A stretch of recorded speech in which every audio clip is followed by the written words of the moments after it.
दोस्तों, एक तरफ तो हमारी सरकारें भारत को साफ और स्वच्छ बनाने के लिए पुरजोर कोशिश कर रही हैं और दूसरी तरफ हमें कचरा फैलाने के लिए कचरे की भी ज़रूरत नहीं है, हम थूक देते हैं। दोस्तों, थूकना या स्पिटिंग जो है वो भारत की एक बहुत ही बड़ी और बहुत ही पुरानी समस्या है। इसमें मल्टीपल फैक्टर्स का रोल रहता है। आज की अपनी इस वीडियो में हम देखेंगे कि क्या भारत में एंटी स्पिटिंग लॉज हैं, अगर हैं तो वो कामयाब क्यों नहीं हो रहे। So welcome to study IQ, my name is Chand Kuba. अगर आप मेरी वीडियोस की PPTs डाउनलोड करना चाहें तो टेलीग्राम के इस चैनल को आप ज्वाइन कर सकते हैं। देखिए, सबसे पहली बात तो ये दोस्तों की जो स्पिटिंग है या जो थूकना है वो अपने आप में एक बहुत ही बड़ा हेल्थ हजार्ड है और एक बहुत ही बड़ा एस्थेटिक हजार्ड है।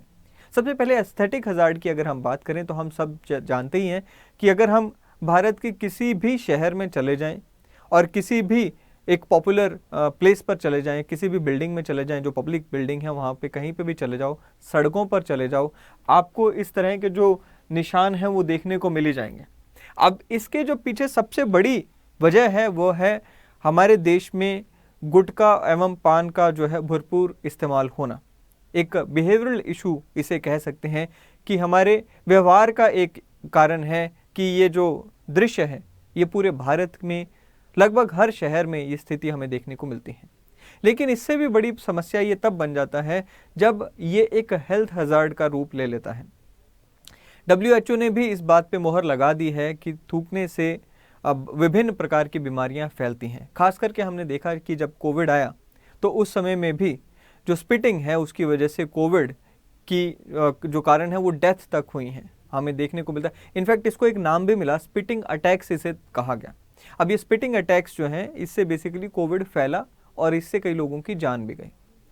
ऐसे में जो इसकी जो सबसे बड़ी वजह है, जो स्पिटिंग की सबसे बड़ी वजह है, साइकोलॉजिस्ट का ऐसा मानना है कि इसकी जो सबसे बड़ी वजह है वो है हमारा societal acceptance to the issue. हमारी सोसाइटी में, हमारे समाज में थूकने को या स्पिटिंग को सोशल एक्सेप्टेंस मिली हुई है। पीपल जो हैं they are not feared of being judged. आप दूसरे देशों में जाते हो, आप कहीं पे एक बार स्पिट करके देखिए, जो वेस्टर्न कंट्रीज हैं खास करके, वहाँ पर अगर हम स्पिट करते हैं तो पीपल स्टार्ट जजिंग अस। वो ऐसा देखना शुरू कर देते हैं कि जैसे हमने बहुत बड़ा अपराध कर दिया। लेकिन यहाँ पर सोशल एक्सेप्टेंस की वजह से कोई आपको जज नहीं करता है। दूसरी बात, कानून तो हैं लेकिन उन कानूनों को लागू नहीं किया जाता, ढंग से फॉलो नहीं किया जाता है। तो एक डर भी नहीं है हमारे मन में कि कोई अगर हमें देख लेगी अथॉरिटी या कोई ऑफिसर हमें देख लेगा तो हमें यहाँ पर आके फाइन लगा देगा या जेल भेज देगा, ऐसा कोई डर भी नहीं है। तो ये दो सबसे बड़े कारण हैं। इनफैक्ट एक साइकोलॉजिस्ट की अगर हम माने, कुछ साइकोलॉजिस्ट से यहाँ पर हमने इनके इंटरव्यूज वगैरह पढ़े तो उसमें हमें देखने को मिलता है कि द आइडिया इज दिस, कहते जी if a big group is doing it then so can I. यानी कि क्या है यहाँ पर मान्यता ये है कि भाई अगर कोई बड़ा समूह ऐसा कुछ कर रहा है, स्पिटिंग जैसी कोई बात कर रहा है, तो हमें करने में क्या दिक्कत है। और दूसरी बात ये, this is called diffusion of responsibility. इसको कहा जाता है diffusion of responsibility. Diffusion of responsibility का मतलब क्या है, मतलब ये कि भाई बाकी लोग कर रहे हैं, मेरे को क्या दिक्कत है। Since a large number of people are doing it, the responsibility और the guilt does not fall on one person. सबसे बड़ी बात यही आ जाती कि बाकी कर रहे हैं इसलिए मुझे भी यहां पर गिल्टी फील करने का कोई कारण नहीं मिलता है। No person is held accountable and guilt is shared, and this is why most Indians think it is okay to do so. This is something which I took from a article where Dr. Gagi Vishnoi was talking. All right, so इसमें सबसे पहली बात तो ये कि क्योंकि health and sanitation एक state subject है, शेड्यूल 7 में हम जानते हैं कि 3 लिस्ट दी गई हैं, union list, state list and concurrent list. So health and sanitation एक स्टेट सब्जेक्ट होने की वजह से कोई पार्लियामेंट के द्वारा ऐसा कोई कानून नहीं है जो कि एंटी स्पिटिंग लॉ हो।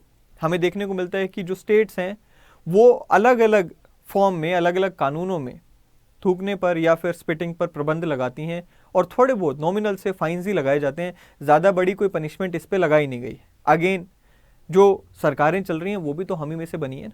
सो एक सोसाइटल जो एक्सेप्टेंस है वो यहाँ पर भी इशू बनता है। चलिए कुछ कानूनों को देख लेते हैं जहां पर इस पे प्रतिबंध लगाया गया, इस प्रैक्टिस पे प्रतिबंध लगाया गया। हमें देखने को मिलता है कि फैक्ट्रीज एक्ट आया था 1948 में, उसका सेक्शन 20 है। सेक्शन 20 में ये हिदायत दी गई स्पिटून्स बनाने की। कहा गया that in every factory there shall be provided a sufficient number of spittoons in convenient places and they shall be maintained in clean and hygienic condition. So spittoons यानी कि पीक दान बनाए जाएंगे, फैक्ट्रीज में लगाए जाएंगे। साथ ही में कहा गया कि स्टेट गवर्नमेंट्स फर्दर इस पे रूल्स बना सकती हैं कि कितने स्पिटून्स लगाए जाएंगे, किस किस लोकेशन पे लगाए जाएंगे, उस पे स्टेट गवर्नमेंट्स को पावर दी गई। साथ ही में ये कहा गया that no person shall spit within the premises of a factory except in spittoons provided for the same purpose. उसके बाद कहा गया कि अगर कोई ऐसा पाया जाता है तो उसे यहाँ पर 500 तक का जुर्माना लगाया जाएगा। तो ये है पहला एक्ट। फिर इंडियन रेलवेज के जो रूल्स हैं 2012 के, उनमें भी कहा गया rule 3 clause B read with clause 4। Rule 3 क्या कहता है? कहता है जी prohibition of activities affecting the cleanliness and hygiene in the railway premises. इसमें सबसे बड़ी बात है that no person shall cook, bathe, spit, urinate, defecate, feed animals और birds in any railway premises except in such facilities specifically provided for any of these purposes। और अगर कोई ऐसा करता है तो उसे 500 रुपए तक का जुर्माना। अब देख रहे हो फाइन भी जो है ये रूल्स 2012 के, इसमें भी 500 रुपए तक का जुर्माना इस पे लगाकर छोड़ दिया गया।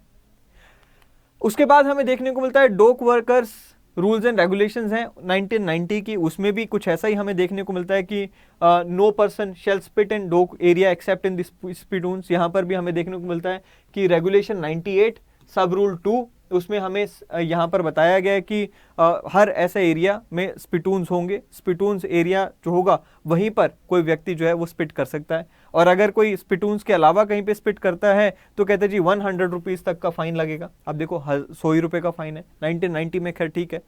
फिर आ जाते हैं दिल्ली पुलिस एक्ट 1978, उसका सेक्शन 95 आप पढ़ते हो तो उसमें लिखा हुआ है कमिटिंग न्यूसेंस इन और नियर स्ट्रीट एटसेट्रा। इसमें कवर कर दिया गया स्पिट को।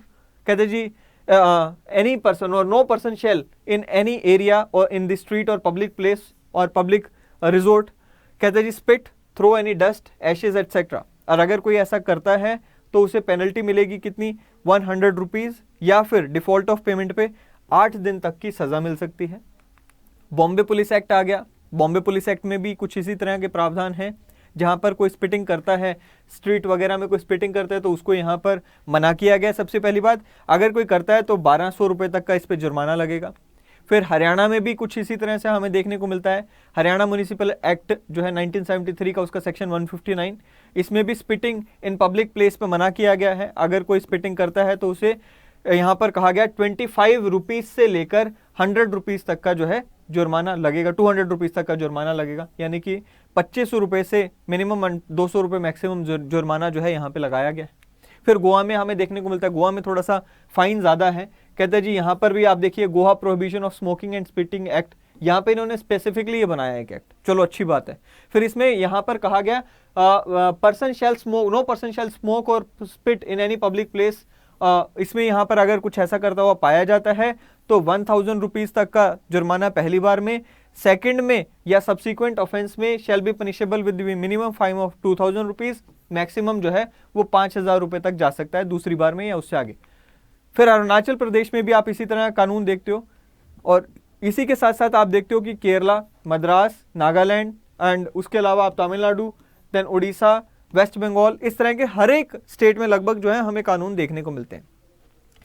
आप इसके बाद ये भी देखते हो कि समस्या गंभीर जब हुई तो डिजास्टर मैनेजमेंट एक्ट में भी एक प्रोविजन लाया गया। इनफैक्ट यहाँ पर उस समय मिनिस्ट्री ऑफ होम अफेयर्स ने यहाँ पर डिजास्टर मैनेजमेंट एक्ट के तहत भी इसे क्या बनाया, पनिशेबल ऑफेंस उस समय बनाया जब कोविड आया था। क्यों? क्योंकि 51 कहता है कि भाई रूल्स एंड रेगुलेशंस जो है सरकार की फॉलो करना ज़रूरी है। जब कोई डिजास्टर आता है तो अगर नहीं फॉलो करते हो तो पनिशमेंट मिलेगी। और उस समय जो रूल्स एंड रेगुलेशंस आई थी उसमें कहा था कि कोई भी कहीं पे भी स्पिटिंग नहीं करेगा, यानी कि थूकेगा नहीं। इन एनी केस ये इतने सारे कानून हैं, लेकिन इन कानूनों को फॉलो नहीं किया जाता है। उसका सबसे बड़ा कारण यही है कि हम एज अ सोसाइटी इसे एक्सेप्टेंस देते हैं, हम इससे द्वेष या घृणा नहीं करते हैं। अगर करते भी हैं तो उसको एक्सप्रेस नहीं करते हैं, लोगों को मना नहीं करते हैं। So it is more of an behavioural aspect जिस पे काम करने की ज़रूरत है। इसी के साथ साथ कानूनों को भी यहाँ पर स्ट्रिंजेंट बनाया जाना चाहिए। खास करके कोविड के बाद जब हमने देखा कि स्पिटिंग का एक बहुत ही बड़ा रोल रहता है एक डिज़ास्टर को बहुत बड़ा डिज़ास्टर बनाने में। सो आई होप कि इसमें ये आज की एक वीडियो मोर ऑफ एक अवेयरनेस वीडियो की तरह आप इसे देखेंगे, दूसरों के साथ शेयर करेंगे एंड इस पे एक जागरूकता लाने की कोशिश आप मेरे साथ करेंगे। अगली वीडियो में फिर एक बार मिलेंगे। Till then thank you and have a great day ahead.